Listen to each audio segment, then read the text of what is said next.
os meios de comunicação do inimigo, para eles não poderem continuar se articulando.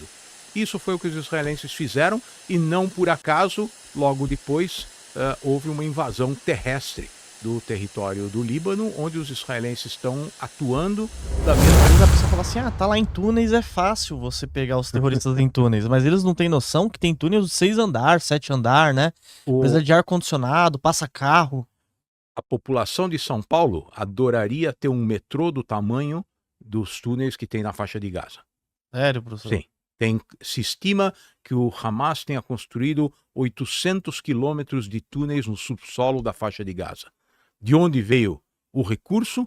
Veio das organizações internacionais que forneceram recursos ao longo dos últimos quase 20 anos para que o Hamas administrasse a faixa de Gaza, melhorasse a condição de vida da população, construísse moradia decente para a população, criasse uma indústria de base, melhorasse a condição da agricultura, inclusive para poder exportar da faixa de Gaza para a Europa, como os israelenses faziam quando estavam lá até 2005. Outra coisa que o público não sabe, em 2005, os israelenses saíram da faixa de Gaza, um território que eles tinham conquistado em 1967.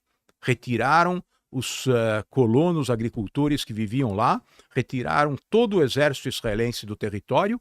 Em 2007, o Hamas deu um golpe, eliminou os seus competidores e passou a governar a faixa de Gaza. O território virou praticamente um estado independente administrado por uma organização terrorista. E desde então, há um conflito aberto entre o Hamas, que lança foguetes contra o território de Israel, e os israelenses que reagem periodicamente, até que no 7 de outubro os israelenses decidiram eliminar de uma vez por todas essa ameaça. Infelizmente, isso custou a vida de 1.200 cidadãos e ainda há 101 reféns de posse do Hamas, que não concorda em libertar os reféns em troca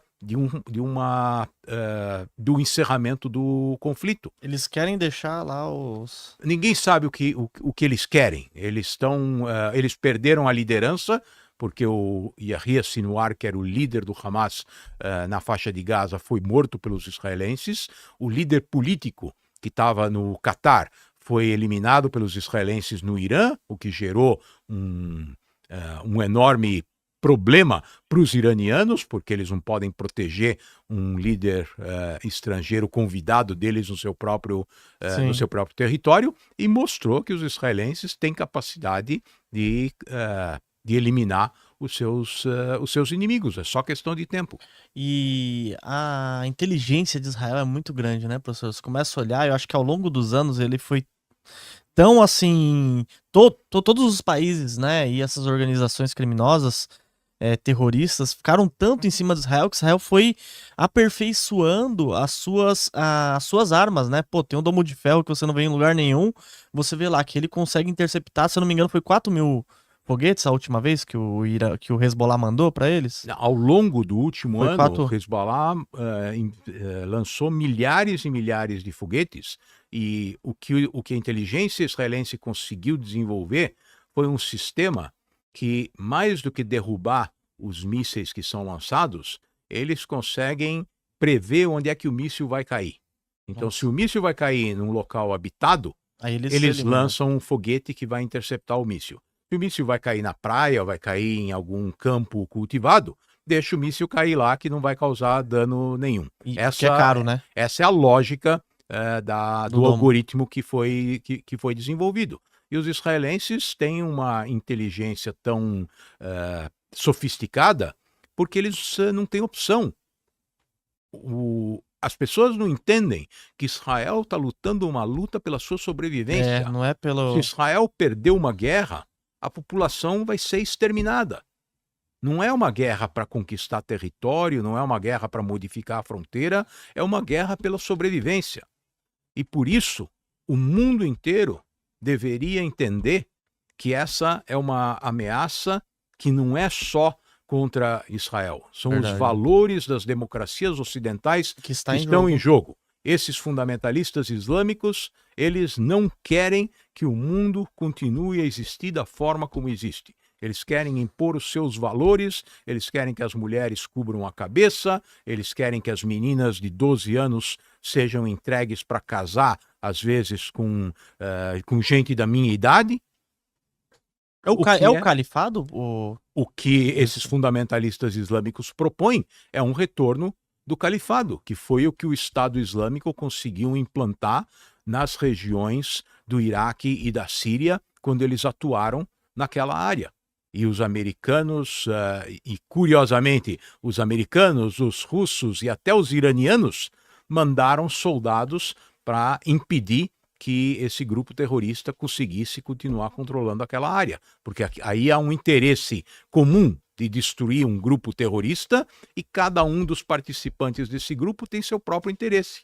Os iranianos querem exercer a sua própria influência na região, os russos sabem que o fundamentalismo islâmico é um problema, porque eles têm províncias habitadas por muçulmanos que muitas vezes são fundamentalistas islâmicos no seu próprio território, e os americanos têm a experiência do 11 de setembro que eles não querem repetir. Então o Israel tá lutando uma guerra para o mundo, né? Se você for analisar, né? Para o mundo ocidental, né? Exatamente, e é por isso que é tão difícil para quem conhece o que está acontecendo, é difícil entender.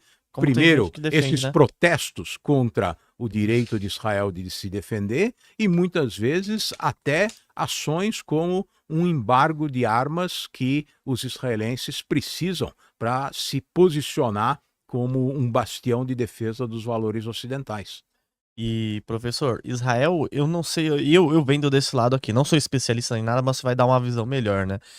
Essa operação dos pagers que Israel fez, na minha visão, eu acho que, tipo assim, eles conseguiram implementar psicologicamente uma coisa na cabeça de todos os terroristas ali do grupo e de outros também.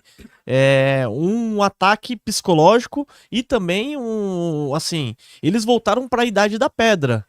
Porque o que foi que aconteceu? Conta pra gente, dá um contexto que Então, você vai... é um pouco mais simples do que isso, ainda que a história vai certamente virar um Nossa, filme isso daí vai. de espionagem que vai bater todas as bilheterias. O que aconteceu no período mais recente foi o seguinte: o Hezbollah foi criado em 1982. É um instrumento da influência iraniana na costa do Mediterrâneo. Os iranianos querem exportar uma revolução xiita, que é uma ideia baseada no fundamentalismo islâmico, e eles têm um grupo no sul do Líbano que representa os seus interesses. O que foi que aconteceu ao longo dos últimos 40 anos? Houve uma intensificação desse confronto entre o Hezbollah e Israel, porque o objetivo do Hezbollah, da mesma forma como o do Hamas, é destruir o Estado de Israel. É para isso que eles existem, com o objetivo de destruir o Estado de Israel, recebendo o apoio do Irã. Então, esse confronto, que já dura mais de 40 anos, agora chegou numa etapa muito intensa, desde o dia 8 de outubro, porque o Hezbollah passou a lançar mísseis diretamente contra o território israelense. Os membros do Hezbollah, tanto na alta cúpula quanto os combatentes, costumavam se comunicar como todos nós nos comunicamos. Pega o celular, cria um grupo de WhatsApp e combina o que vai fazer. Vamos atacar um local, vamos nos reunir para organizar alguma coisa. Os israelenses, que têm tecnologias muito desenvolvidas, conseguiram rastrear as comunicações do Hezbollah. Então o Hezbollah decidiu deixar de usar os celulares e passar a se comunicar através dos pagers. Porque um pager utiliza um sinal que não é o mesmo sinal utilizado pelo Hezbollah, não dá para captar nas antenas do celular o que os pagers estão fazendo, né? Nem onde eles estão, nem o que eles estão dizendo. Então, numa operação planejada de muito longo prazo, assim que os israelenses descobriram que o Hezbollah estava usando pagers, eles criaram uma empresa na Hungria, montaram uma fábrica de pagers, que era uma subsidiária de uma fábrica asiática, e conseguiram comercialmente convencer o Hezbollah de que aqueles pagers húngaros eram Os melhores, o melhor, a melhor opção. o melhor custo-benefício do mundo. E o Hezbollah encomendou pagers de uma fábrica na Hungria que ninguém sabia que era uma fachada do serviço secreto israelense. Que é do Mossad? O Mossad israelense. Essa fábrica produziu os pagers, colocou explosivos dentro dos pagers. Então, se você abre aquele pager em algum lugar, embaixo da bateria, tem uma camada de explosivo que não mata, mas é suficiente para incapacitar a pessoa que está com ele. Então, esses pagers que eram usados para organizar as atividades de um grupo terrorista, num determinado momento, todos eles explodiram.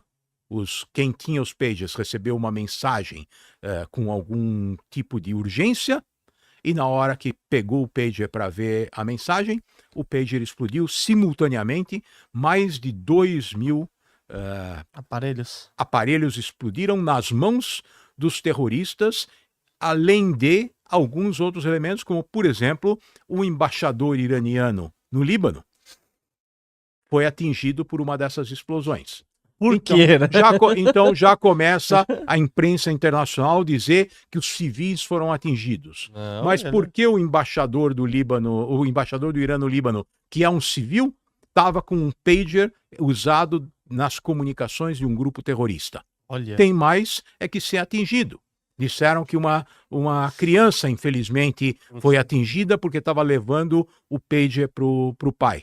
Por que um terrorista tem o seu pager na sua casa e pode estar na mão de um dos seus filhos? Mas foram as exceções das exceções. E depois que os pagers foram destruídos, Israel destruiu também os walkie-talkies, porque o Hezbollah substituiu uma parte dos celulares por rádios que permitiam a comunicação entre os seus líderes. Esses também explodiram, e aí o caso é sempre mais grave, porque um walkie-talkie pode levar uma carga explosiva muito maior do que um pager. E para coroar essa operação, os líderes do Hezbollah, que não tinham sido inutilizados ou incapacitados, se reuniram num bunker em Beirute, num prédio em Beirute. Os israelenses descobriram onde era essa reunião, foram lá e bombardearam a reunião e mataram todo mundo que estava presente. E essa é a mensagem que esses terroristas deveriam receber e entender. Se eles se organizam para atacar a população israelense através de atos terroristas ou através do lançamento de mísseis ou qualquer outro meio que eles venham a utilizar, eles estão condenados à morte. O líder do Hezbollah foi assassinado, o seu substituto foi assassinado, o terceiro foi assassinado, e agora tem um novo líder que não sabe quanto tempo vai viver. Ele já está com uma mira nas costas. Ele está com os dias contados. Ninguém sabe quantos são, mas ele está com os dias contados. E enquanto esses grupos terroristas continuarem se organizando para atacar Israel, Israel declara abertamente que vai eliminar qualquer um que esteja envolvido. E se você for olhar, é uma jogada de mestre de Israel, e ele jogou os terroristas à idade da pedra, né? Porque agora eles vão querer se comunicar só por carta, eles vão ficar com medo de pegar um aparelho celular qualquer. Estavam dizendo que eles vão usar pombos correio, mas eles estão checando os pombos correio se o pombo correio não vai explodir. Nossa, então o que Israel fez com eles voltou na idade da pedra, né, professor? Em termos de comunicação, com comunicação, porque você vai falar, vai, exemplo. Hoje a gente tá aqui, né? Eu sempre falo até de criptomoeda, tem até a BingX aqui. Com a BingX eu consigo mandar um dinheiro lá pra China. A China também, né? Então a comunicação é muito rápida hoje. Não, eu sou da época que a gente brincava como criança usando duas latinhas ligadas por uma cordinha. Então você falava, a cordinha ficava esticada, você falava numa latinha e escutava do outro lado. E então você vê, eles vão voltar para esse tipo de comunicação quase, né, professor? Eles não vão desaparecer, mas a sua capacidade de atuação está severamente limitada. Qualquer operação militar, por mais sofisticada que ela seja, ela primeiro tenta destruir os meios de comunicação do inimigo, para eles não poderem continuar se articulando. Isso foi o que os israelenses fizeram, e não por acaso, logo depois, houve uma invasão terrestre do território do Líbano, onde os israelenses estão atuando da mesma forma como fizeram na faixa de Gaza. Estão eliminando a infraestrutura do grupo terrorista, que inclusive não deveria estar lá. Já houve conflitos entre Israel e terroristas no Líbano em décadas anteriores. Em 2006, quando o último terminou, as Nações Unidas decidiram, através da Resolução 1701, que não haveria forças militares no sul do Líbano, com exceção do exército libanês e das forças da ONU. As forças da ONU permitiram que os terroristas do Hezbollah construíssem túneis a 30 metros dos seus quartéis. Nossa. Agora, os soldados da ONU estão reclamando que os israelenses às vezes atacam alguma instalação da ONU no Líbano. Estão atacando instalações da ONU porque elas estão dando abrigo para os terroristas do Hezbollah. E a ONU precisa entender que se há conivência com atividades terroristas, eles vão pagar o preço da mesma forma que a organização terrorista está pagando. Nossa, hein, professor? Você tá dando uma aula pra gente aqui que você não encontra em lugar nenhum, né? Isso daí, essas informações que você dá, você não vai ver em mídia nenhuma, gente.